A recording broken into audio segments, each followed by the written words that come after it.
آن تاجرانی که فرصت طلب هستند در ایام عید بخصوص عید رمضان و قربان نرخ و نوای بازار و مال و محصولات را به مراتب بلند می‌بردارند.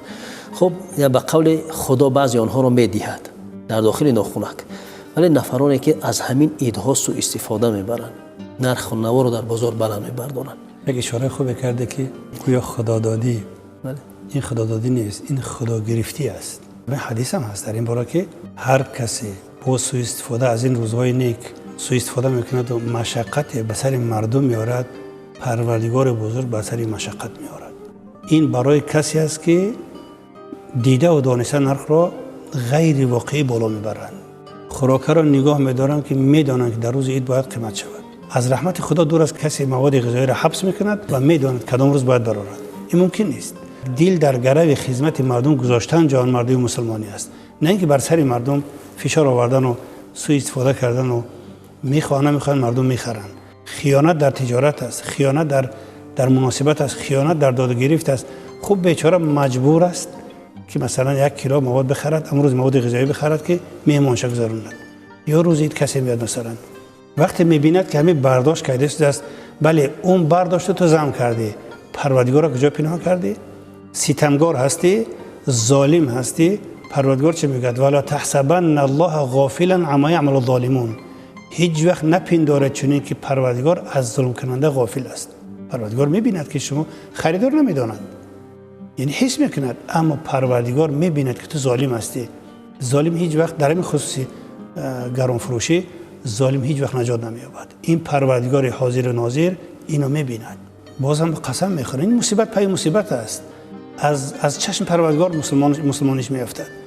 میگه به نام الله تغری نمیگیرد، میگه خدا یکی تغری نمیگیرد، خدا شاهد تغری. همین خدا نمیبیند؟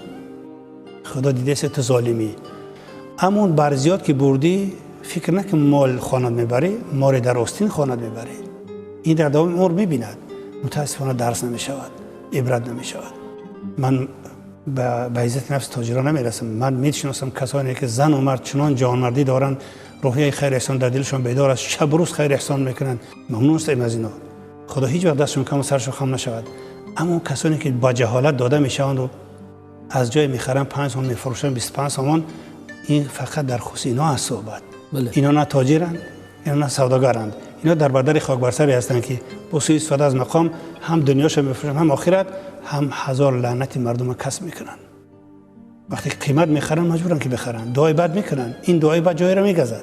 باعث تاسف است که در بعضی جاهای کشورهای غیر مسلمانی میبینیم در روزای عید و ایامشون احسان میکنن، مینویسن اگر مواد غذایی میخوای به این کوچه بیا، اگر لباس میخوای به فلان مغازه بیا. مسلمان نیستن. چی مصیبت است بر سر مسلمان که روزای عید و ایام که شاید روز خوشحالی و خرسندی است، باید اظهار همدردی باشد، مثلا دستگیری و کمک باید باشد، برعکس می شود. و این پدیده اگر عموم مردم خیرتشون رو به کار ببرن زودم برطرف می شود. عموم مردم باید قناعتمند باشن، شکرگزار باشن، یک جایه به این پدیده مبارزه برن. مبارزه با چی است؟ با نخریدن تمام. اگر گوشت قیمت شد نمیخرمش. بله در 1 و 2 و 3 تغییر نمی شود. عموم مردم اگر با هم نخریدن تغییر 100% در 1 ساعت می شود. علاوه بر این مردم باید به مسئولیت نباشند، در مقابل هر یک کسی چیزی گفته بگذارن. شرم نمیداری و این چه مناسبت است؟ خلاصه هر کسی اگر چیزی گفتن گیرید، این ممکن است در 1 روز 2 روز برطرف نشود، اما این پدیده زودم برطرف می شود.